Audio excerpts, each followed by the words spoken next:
فيها ورتل القرآن اصبح بصوتك اسمع الأكوان اقرأ كلام الله داوي نفوسنا لنحس في أعماقنا الإيمان كالحجارة قسوة فإذا عن القرآن حين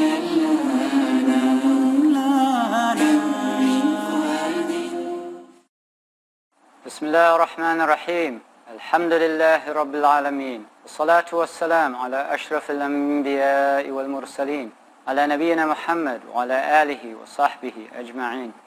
Assalamu alaikum wa rahmatullahi wa barakatuh. Welcome to our series Reflections on the Quran. We're talking about the methodology of tafsir and the role of the Sahaba in conveying certain aspects of knowledge of the Quran to us, to the Ummah. And one particular area there is called Asbaab Nuzool, the circumstances of revelation or the trigger events for revelation of particular verses. And we started talking about some of the criteria that would be applied in case there's more than one report about the revelation of a particular verse. So normally the first place to look is the isnad, and if there's a strong isnad and a weak isnad, then the strong isnad would normally take precedence. Now an example of that with regard to the verse وَالضُّحَى وَاللَّيْلِ إِذَا سَجَى مَا وَدَّعَكَ رَبُّكَ وَمَا قَلَى, by the morning light and by the night when it is stillest, your Lord has not forsaken you, nor is He displeased. So there's a narration in Sahih Muslim that places the revelation in Mecca, that once Jibreel delayed coming to the Messenger of Allah sallallahu alaihi wasallam. This is mentioned in the books of Seerah, that there was this period where shortly after the Prophet sallallahu alaihi wasallam had become a prophet, he received a couple of visits from Jibreel, and then there was nothing. He had been saying that he's a prophet, and now he's not getting revelation. So it was a difficult period for him. So anyway, the narration in Sahih Muslim is exceedingly compressed, so you don't get that much of these details that I'm filling in here, but these other sources have filled out that story for us.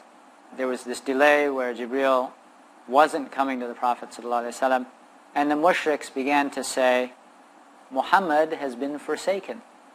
And at that point, just as things were starting to get really psychologically tough for the Prophet ﷺ, that Allah revealed those verses that we mentioned. That was collected by Imam Muslim.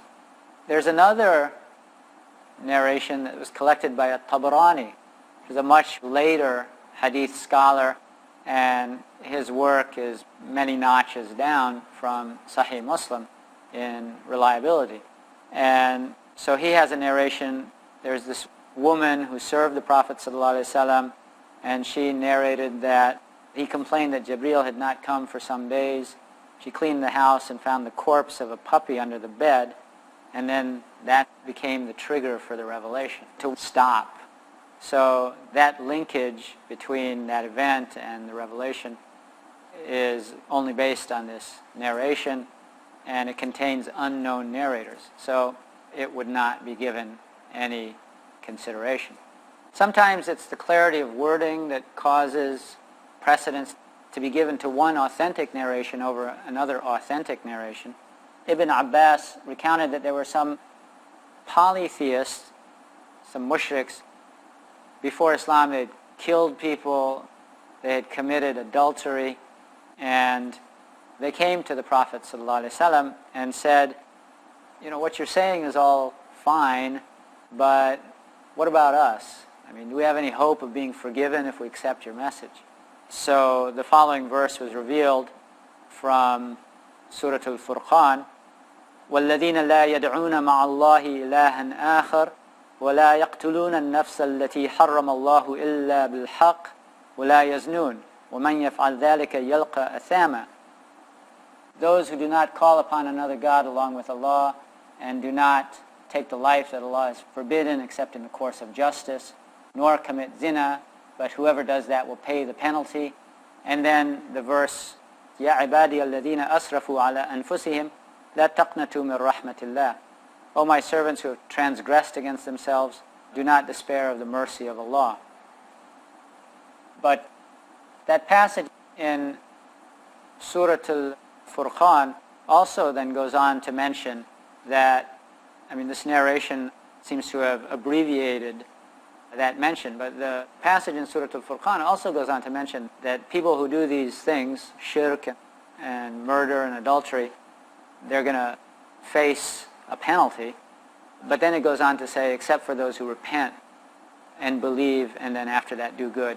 So, sometimes one of the things that we see in these narrations of hadith is that because the narrator assumes that his audience is familiar, they know the Quran in and out, they'll just make an early reference, a passing reference to part of a verse and assume that the listeners can fill in the rest of it on their own.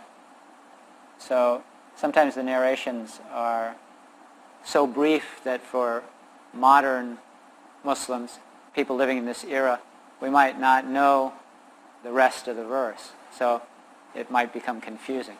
And in general, that's a feature of narrations, that sometimes the narrator chose to just narrate some part of the incident, and it's hard to understand what this hadith is about because that particular narrator left out some stuff that you really would like to know in order to understand what's going on here.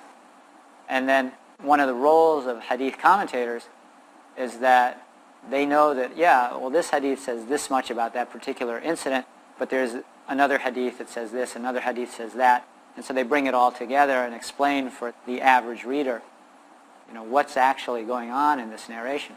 Abdullah bin Abbas, he mentioned these people who came to the Prophet ﷺ and they had this particular concern, and they asked him a question, and then the verse was revealed.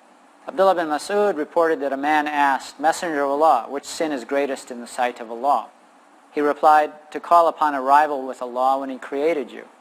The man said, what next? He answered, to kill your child for fear he will eat along with you. The man asked, what next? The Prophet ﷺ responded, to commit adultery with your neighbor's wife. And then Abdullah bin Mas'ud, he went on to say, then Allah, the Almighty and Exalted, revealed in confirmation, and he recited that passage from Surah Al-Furqan that we mentioned from the previous narration. Now, Ibn Abbas's hadith, there's a more explicit linking of the incident to the revelation of the verse. Abdullah bin Mas'ud's narration can be interpreted as the Quranic verse confirms what the Prophet ﷺ told that man. But the incident of Abdullah bin Abbas has a greater linkage between these people coming and they have this pressing need, and it's their situation that they want. Whereas the man who's asking the question in Abdullah bin Mas'ud's narration, he's kind of asking it just for general information. Now, sometimes both isnads will be authentic, but there will be some other factor that will cause precedence to one narration over another. Abdullah bin Mas'ud reported that he was walking in a field with Allah's Messenger, who was using a palm branch as a walking stick. And they came upon a group of Jews, and some of them said to others, ask him about ar-ruh, ask him about the soul. And some of them said, what's your doubt about it? He may respond with something you dislike hearing. But those other people insisted. So one of them stood up and asked the Prophet ﷺ about the soul, and Allah's Messenger kept quiet and gave no reply. Ibn Mas'ud, he realized that revelation was coming down on the Prophet ﷺ, and when that process had finished, the Prophet ﷺ recited, وَيَسَلُونَكَ عَنِ الرُّوحِ قُلِ الرُّوحُ مِنْ أَمْرِ رَبِّي وَمَا أُوتِيتُم مِّنَ الْعِلْمِ إِلَّا قَلِيلًا. They ask you about the soul. Say, the soul is one of the matters known only to my Lord, and you humans have not been given more than scant knowledge. Okay, so that's an authentic narration. There's another authentic narration from Ibn Abbas. He stated that the verse was revealed due to the Quraysh. They sent a messenger to the Jews in Medina while the Prophet ﷺ was in Mecca, before the Hijrah. They consulted the Jews in order to be able to stump the Prophet ﷺ. We're going to take a break and we'll be back, inshallah. Assalamu alaikum wa rahmatullah. Welcome back. So we're talking about factors that would give precedence to one narration over another when it comes to multiple narrations that provide different events as the trigger for the revelation of a particular verse. So we had this narration in which Abdullah bin Mas'ud is accompanying the Prophet ﷺ in Medina. Some Jews ask him this question, and the verse from Surah Al-Isra is revealed, saying, they ask you about the soul. Say, the soul is of the affair of my Lord, and human beings have only been given scanty knowledge. So that was Ibn Mas'ud's narration, but then you have Ibn Abbas's narration, and both of them have authentic isnads. Ibn Abbas says that the verse was revealed while the Prophet ﷺ was still in Mecca, and that the Quraysh, they sent a messenger to the Jews in Medina looking for some kind of knowledge by which they could stump the Prophet ﷺ, because he claimed to be from that same religious tradition as the Jews.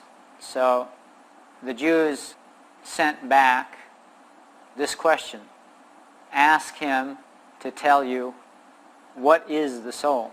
Tell us about the soul. Now, both of them are authentic, but Abdullah bin Mas'ud, in his narration, he's saying, I was with the Prophet ﷺ when it happened. And we know that Ibn Abbas, he gathered his knowledge about tafsir mostly from other Sahaba, because he was very young when the Prophet ﷺ died. So he wasn't present for this incident that he is talking about. Therefore, since Ibn Mas'ud is presenting eyewitness testimony, then his narration would take precedence. Now there's another example that I'd like to talk about where you have some weak narrations about the Asbaab Nuzool, and you have an authentic narration, and when you look at the context of the larger passage, it's really difficult to reconcile that authentic explanation of the Asbaab Nuzool with the larger passage. Now, I'll just relate it to you in the English. In Surah An-Nisa, verse 88, the translation goes, believers, why are you two parties regarding the hypocrites, when Allah Himself has rejected them because of what they've done? Do you want to guide those whom Allah has left astray? If Allah leaves anyone to stray, you, addressing the Prophet, you will never find the way for him. Now this is part of a larger passage which continues from this point. However, you have a number of narrations that were collected by Ibn al-Jawzi. He has 6 or 7 different reports about what was the trigger for the revelation of this particular verse. The most authentic from an isnad point of view, related by Zayd ibn Thabit, that the Prophet ﷺ, he set out for Uhud, and then some of those who set out with him returned to their homes before the battle. The companions of the Prophet ﷺ were of two opinions about them. Some of them said we should kill them, while others said no. Then the verse was revealed, why are you two parties regarding the hypocrites? Now there's a number of problems with reconciling this explanation with the passage at large. But let's first of all mention some of those other reports. that were collected by Ibn al-Jawzi. One says that it was revealed about Abdullah bin Ubay and what he said about Aisha. I mean, this has nothing to do with Aisha. It's talking about a completely different context. One report says that there were some people who had accepted Islam in Mecca, but they didn't make hijrah with the Muslims. When the Prophet ﷺ made hijrah, they stayed behind. And they were taking a wait and see attitude to how this whole thing was going to play out. And some of those people, they set out from Mecca on business. And word reached the Muslims that these people were outside of the city, and some of them wanted to attack those people because they'd actually given some material aid to the enemy at, I guess, the Battle of Badr. And others said, how can you attack people who say they're Muslims? And then there's a report that seems to be about Bedouin Arabs. Bedouin Arabs who accepted Islam, they came to Medina, and then they left the city because they were sick.